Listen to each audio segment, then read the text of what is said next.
कुठल्याही पती पत्नीमध्ये अधूनमधून वादविवाद होतच राहतात, पण पुरुषोत्तम आणि त्यांच्या पत्नींचा वाद सरळ पोलिसांपर्यंत पोचला.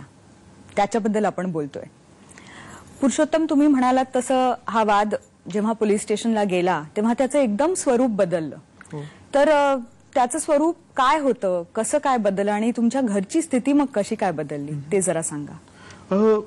मी स्वतः पोलीस स्टेशन ला जाण्यापर्यंत किंवा पत्नी तिथे जाईपर्यंत पोलिसांविषयी एक आपली जी इमेज आहे ती होती. किंवा मी रिप द खाकी नावाचं अंजली निर्मल यांचं एक पुस्तक वाचलं होतं. त्या एका IPS अधिकाऱ्याच्या पत्नी होत्या आणि पोलीस स्टेशनमध्ये पोलीस काय करतात हे भयानक मी वाचलं होतं. पण माझ्या आयुष्यात तसं काही लिहिलं आहे हे मला माहित नव्हतं. जेव्हा त्यांनी एकमेकांचे नंबर एक्सचेंज केलेत, मी तुम्हाला सांगितलं, तेव्हा त्यांनी त्यांचं एक मेकॅनिझम असतं की मासा गळायला कसा याच्यात ते खूप तरबेज असतात. तर त्यांची आधी जसं सांगितलं SMS यायला लागलीत हॅपी होली दिवाळीची. हळूहळू नंतर त्यांनी कॉल करायला सुरुवात केली. तर हे सगळं पत्नी माझी शेअर करायची की बघा आपल्या भांडणाचा हा कसा फायदा घेतोय, मला SMS करतोय. त्याच्यानंतर त्यांची जेव्हा कॉल यायला लागली घरातांची तेव्हा पत्नी सांगायची की मी माझ्या पार्लरच्या मुलीला दिला, तिला सांगितलं मी ननंद बोलते, सांग की पल्लवी नाहीये. तर हे काही दिवस चाललं. तर मी तिला बोललो बघ याचे काय परिणाम होतील, कुठे जाईल आपल्याला माहित नाही, आपण त्यांच्या सिनियर साहेबांकडे जाऊ आणि त्यांची तक्रार करूया. त्यांची हिंमत वाढली.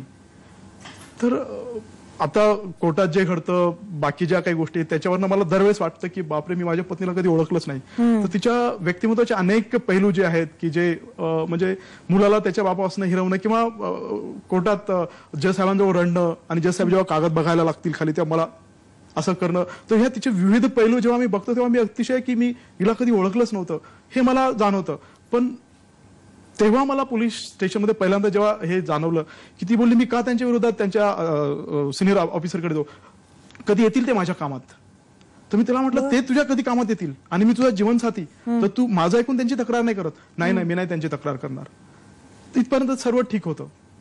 पण सर्वात मोठी दुर्दैवाची गोष्ट म्हणजे मी ज्या रघुकुल बिल्डिंगमध्ये वसंत व्हॅलीमध्ये गोरेवाला दिंडोशी तिथं राहायचो, तर त्या सगळ्यांना माहित पडलं, इतर माझ्या मित्रांना माहित पडलं. I was the last person to know की ती दोघं बरोबर फिरायला जात आहेत, कुठे रोमॅन्स करतायत. माझा संजय बॅनर्जी नावाचा एक मित्र आहे, त्याने ते सगळं बघितलं आणि त्याने मला सांगितलं की असं असं आहे सगळं. म्हणजे सगळ्यांना कळल्यानंतर सगळ्यात शेवटी मी होतो आणि मला माहित पडलं ते. तर मग मी त्यांच्या सिनियर साहेबांना जाऊन सांगितलं की साहेब हे काय चाललंय, माझं वैयक्तिक आयुष्य ही व्यक्ती उद्ध्वस्त करतोय. तर तेव्हापासून मग अगदी युद्धाला तोंड फुटलं जे म्हणतो ते. पण तुम्ही त्या सिनियर्स कडे जायच्या आधी तुम्ही तुमच्या बायकोशी बोललात का? कारण कुठल्याही नात्याचा बेस असतो सुसंवाद. तर तो कुठेतरी सुसंवाद साधण्याचा प्रयत्न केलात का तिच्या बरोबर? खूप सुसंवाद साधण्याचा प्रयत्न केला, तिला अनेक गोष्टी सांगितल्यात. तर हे सगळं जे तुम्ही ऐकता ते खरं नाहीये आणि हे तितकं नाहीये अशी तिची नेहमी बाजू असायची. आणि मी बेनिफिट ऑफ डाऊट दिला की असं नसावं, पण ही जे सांगते त्याच्यावर विश्वास ठेवावा, तसं नसावं, पण त्या माणसाला कुठेतरी थांबावं. म्हणून मी त्याच्या सिनियर्स कडे गेलो, त्यांना सांगितलं आणि त्यांनी सांगितलं तुम्ही काय आम्हाला बदनाम करतात. इथपर्यंत ते सगळं चाललं. पण जेव्हा माझ्या पत्नीला माहित पडलं की ठीक आहे याला हे माहित पडलं आणि आता हे सगळं चाललंय, पण त्याला नंतर खरातमुळे पोलिसांच्या मदतीमुळे त्याला नंतर खूप खतपाणी मिळालं आणि मग हे 3-3 तास 2-2 तास ही मारामारी नंतरची सुरू झाली. पण ती आक्रमकता तिच्यात सुरुवातीपासूनच होती. बरं, पण त्याच वेळेला म्हणजे जेव्हा ती सुरू झाली होती, कारण कोणीही आपण म्हणतो ना की कोणीतरी सोसणारा जो माणूस असतो तो कुठेतरी तेवढाच गुन्हेगार असतो असं आपण मानतो. तर त्याच वेळेला तुम्ही ते सगळं थांबवण्याचा काही प्रयत्न केला होतात का? मॅरेज काउन्सिलरला भेटला होतात का? किंवा घरच्यांना इन्व्हॉल्व्ह केलं होतं? कारण आपण 2 कुटुंबातलं असतं लग्न, फक्त व्यक्तींमधलं नसतं. तर तिच्या आईवडिलांना इन्व्हॉल्व्ह केलं का किंवा तुमच्या आईवडिलांना? ह्याच तुमच्या प्रश्नात माझी रेकॉर्डिंग काय केलं त्याची उत्तर आहेत की मी तिच्या आईवडिलांना सांगितलं की हे सगळं असं चाललं आहे. तर तिच्या वडील बोलले की काय ती तुम्हाला मारते, काय खोटं बोलतात, बायको कधी नवऱ्याला मारते का? आईवडिलांचं आणि माझं दुर्दैव असं होतं की माझ्याशी इतका आक्रमकपणा जो आहे तो मी माझ्या आईवडिलांना कळू देत नव्हतो. आणि आईवडिलांची तिची अतिशय वाईट वागायची. अगदी एक छोटंसं उदाहरण म्हणजे तिचा एकदा मोबाईल तिने कुठे ठेवला सापडत नव्हता. माझे वडील शिक्षण विस्तार अधिकारी होते. घराच्या बाहेर पडतात लोक गुरुजी गुरुजी म्हणून पाय पडतात. त्यांचं सगळं चेकिंग तिने केलं होतं. तुम्ही कुठे खिशात ठेवला, तुमच्या बॅगा दाखवा. तेव्हा तू आई वडील आणि भाऊ मला वाटतं तुमच्याचकडे राहत होते तेव्हा? भाऊ अगदी लग्नाच्या सुरुवातीला राहत होता, पण हे एकदा ते आमच्याकडे आले होते. अच्छा, तेव्हाचा राहायला आले थोडासा- होते त्यावेळेची गोष्ट. तेव्हाचा हा छोटासा प्रसंग होता. तर व्हायचं काय की यांचा संसार सुखी व्हावा म्हणून त्यांचा झालेला अपमान ते मला सांगत नव्हते, आणि बायको मला इतकी मारहाण करते आणि आमचं इतकं आहे, मी त्यांना दुखवल्या वयात त्यांना वाईट वाटेल म्हणून मी त्यांना सांगत नव्हतो. बरं. पण मग जेव्हा मी त्यांना सांगायला लागलो की हे आता खूप झालंय, आणि मग आम्ही नातेवाईक सगळे एकत्रित आलो, आणि एकत्रित सगळ्यांनी बोललं की अहो काय सांगता तुम्ही, बायको कधी नवऱ्याला मारते का? कोणाचाही विश्वास कोणाचा बसेना. विश्वास बसत नव्हता. मग मी माझे आजोबा वकील आहेत AB पाटील धुळ्याला, मी त्यांना सांगितलं की आजोबा असं असं होतंय माझं. ते बोलले चार भिंतीत जे काही होतं ते फक्त तुम्हाला दोघांना माहिती आहे, आणि कोणी त्याच्यावर विश्वास नाही ठेवणार, आणि विटनेसेस नसतात. मला वाटतं या क्षणी तुमच्या आई स्टुडिओमध्ये आले तर त्यांनाही आपण बोलवून घेऊ आणि त्यांच्याकडूनही जाणून घेऊ. आई या. तुम्ही मालेगावच्या हो. आणि तिकडे राहत होतात, आणि तुम्हाला असं वाटत होतं की तुमच्या मुलाचं जे लग्नानंतरचं आयुष्य आहे, मुलगा झालेला आहे, सगळं सुखी असेल.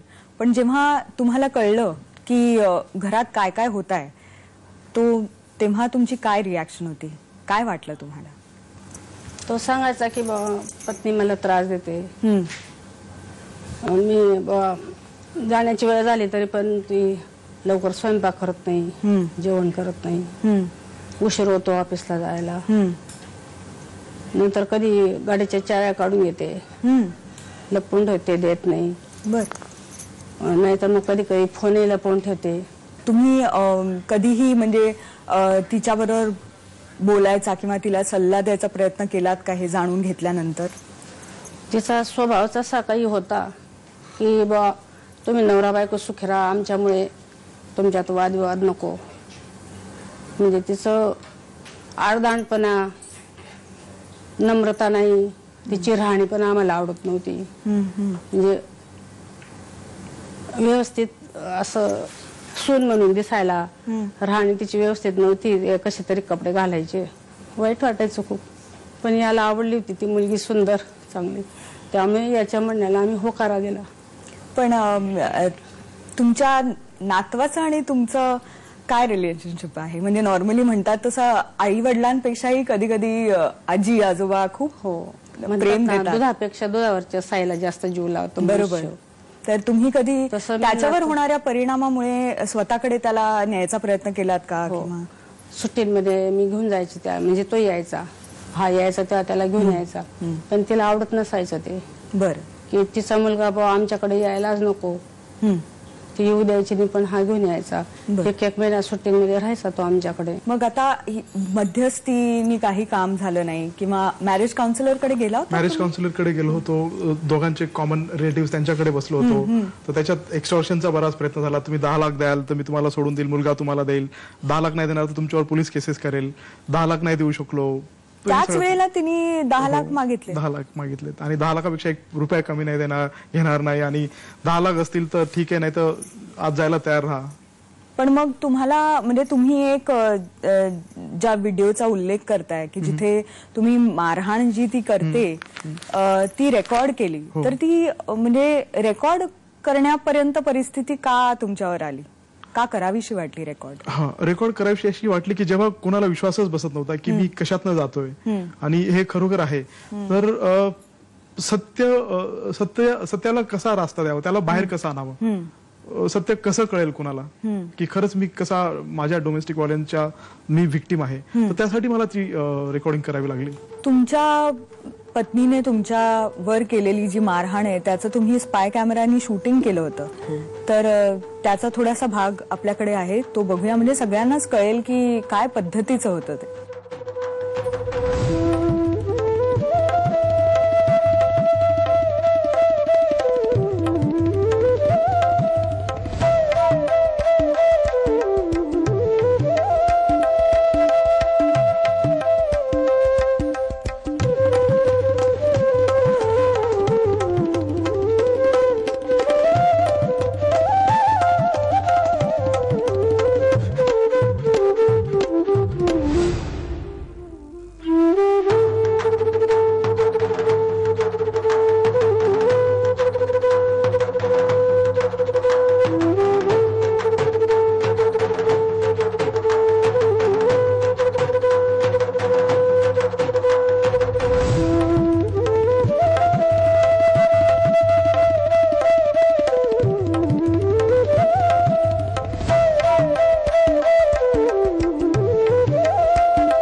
जर मी पाहिलं नसतं स्वतः तर माझाही ऍक्च्युली विश्वास म्हणजे ह्या क्षणापर्यंत बसला नव्हता की काय प्रकार आहे हे सगळं.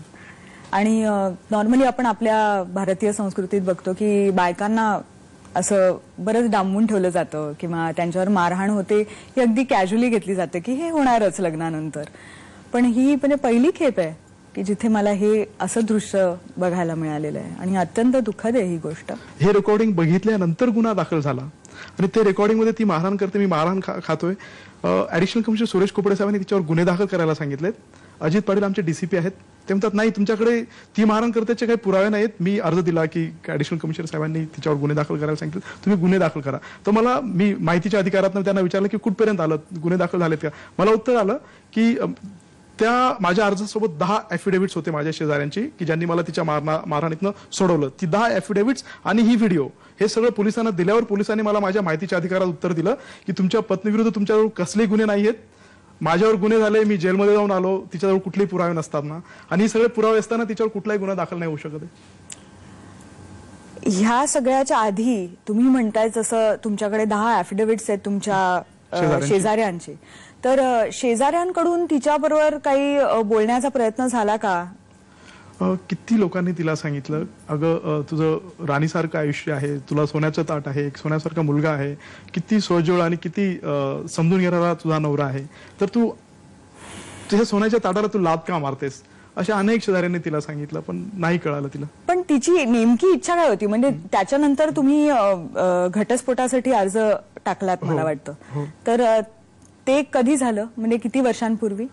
हे जे मी तुम्हाला सांगतो की हे शेजाऱ्यांनी वगैरे सांगितलं हे एप्रिल मे मध्ये झालं. बरं. आणि मग जून जुलै मध्ये रेकॉर्डिंग झालं. हे सगळं रेकॉर्डिंगच्या आधी सगळं होतं पण तेव्हा रेकॉर्डिंग नव्हती त्यामुळे ते नाही. त्याच्यानंतर रेकॉर्डिंग झाली आणि त्याच्यानंतर मग मी डिवोर्स पिटिशनसाठी अर्ज दिला आणि मुलाच्या कस्टडीसाठी अर्ज दिला. 2008 मधली गोष्ट जुलैच्या. आणि त्याच्यानंतर मग ऑगस्ट महिन्यात तिने 490 दाखल केली आणि मला तुरुंगात ठेवलं. तुम्ही तुरुंगात गेलात? 5 दिवस तुरुंगात होतो. तुम्ही 5 दिवस तुरुंगात राहिल्यानंतर तुमची नेमकी सुटका कशी झाली? माझा भाऊ होता माझ्या पाठीशी, धाकटा भाऊ. माझा धाकटा भाऊ प्रशांत, तो होता आणि त्याने मला याच्यातनं सोडवलं. तो आज आपल्या स्टुडिओमध्ये आलेला आहे, तर या क्षणी आपण त्यालाही आमंत्रित करूया. अगदीच. नमस्कार प्रशांत.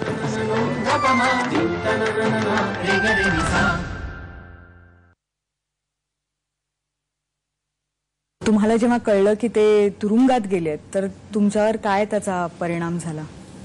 जेव्हा ही केस चालू होती कोर्टामध्ये, गुन्हा जेव्हा दाखल झाला तर त्यावेळेस असं एकंदरीत वातावरण होतं, जे परिचित होते की ज्यांचे पती पत्नीचे जे वाद चालू आहे त्या संदर्भात जे परिचित आहे सर्वांना असं होतं की पत्नीचा त्रास आहे पतीला, इनफॅक्ट पतीकडनं पत्नीला कुठलाही त्रास नाही, त्याच्यामुळे असं काही होणार नाही, सर्व ह्याच भ्रमात होतो.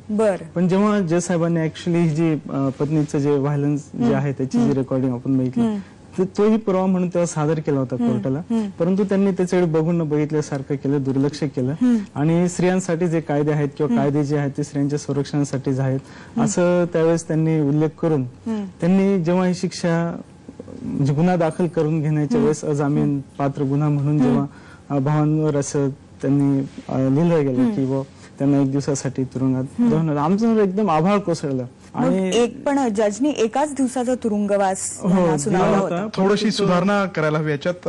प्रशांत भाऊ जो म्हणतो ही शिक्षा वगैरे नव्हती, अँटिसिपेटरी बेलसाठी आम्ही अप्लाय केला होता की FIR नोंदल्यानंतर अटक होऊ नये, त्याला अँटिसिपेटरी बेल अटक पूर्वच जामीन मिळावा, तर तो अटक पूर्व जामीन फेटाळला होता, जामीन नाही मिळाला. म्हणजे अजून केस सुरू नाही झाली, चार्जशीट आत्ताच गेलंय, ट्रायल सुरू नाही झाली, शिक्षेचा कुठलाच प्रश्न नाहीये, मला जामीन मिळावी अटकेच्या पूर्वीच, तर ती अटकेची जामीन मला फेटाळण्यात आली आणि पोलिसांनी मला. पण नॉर्मली 498A मध्ये मला नाही वाटत की अंतरिम जामीन मिळते. नॉन कॉग्निझेबल ऑफेन्स आहे आणि आम्हाला वाटलं की आमच्या व्हिडिओमुळे की हा विक्टीम आहे म्हणून मिळेल. अच्छा, म्हणजे तुम्ही त्यावेळेला ती व्हिडिओ दाखवून तुम्ही इंटरिम बेलसाठी अप्लाय केला होता. इनफॅक्ट मला इंटरिम बेल मिळाली पण होती, मला 2 वेळेस मिळाली.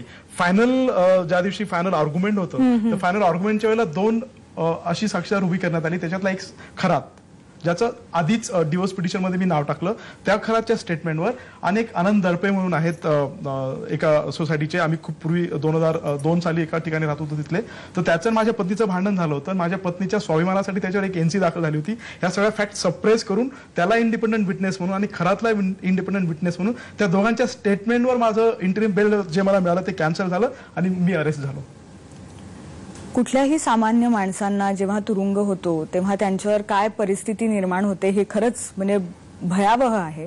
पण तुम्ही त्यांची सुटका कशी काय केली? त्यावेळेस ऍडव्होकेट विजय सोनवणे म्हणून आमच्या बरोबर होते. बर तेच आमची केस कामकाज बघत होते आमच्या वतीने. बर आणि मग त्यांना घेऊन आम्ही हायकोर्टात गेलो. तिथं बरीच धावपळ केली आणि हायकोर्टाकडनं आदेश आणला त्यांना अरेस्ट होऊ नये म्हणून. आणि तो जेव्हा आम्ही द्यायला गेलो तोपर्यंत त्यांनी अशा पद्धतीचे डॉक्युमेंट्स करून ठेवले होते की त्याच्या आतच झालेलं आहे, अरेस्ट झालेलं असं त्यांना दाखवण्यासाठी त्या पद्धतीचे डॉक्युमेंट्स त्यांनी करून ठेवलेत. मग जेव्हा आमचे ऍडव्होकेट गेले तर त्यांनी सांगितलं की आता याचा काही उपयोग नाही, आमची कारवाई पूर्ण झालेली आहे, तुम्हाला यायला उशीर झाला. आमच्या दुर्दैवाने तो शुक्रवारचा दिवस होता. अच्छा. हा, मग मध्ये शनिवार रविवार त्याच्यात सुट्टीच्या दिवसामुळे परत कामकाज रखडलेत. आणि परत एकदा न्यायालयाने आदेश दिला की त्यांना हजर करावं कोर्टापुढे त्या दिवशी सुनावणीसाठी. बरं.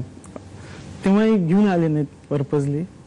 पोलिसांनी हजर केलं नाही न्यायालयापुढे मला, आदेश कोर्टाचे असूनही. माझ्या अब्सेन्स मध्ये मग माझी बेल झाली आणि ती मंगळवारची झाली. तरी मला मंगळवारी सोडण्यात नाही आलं, मला बुधवारी सोडण्यात आलं.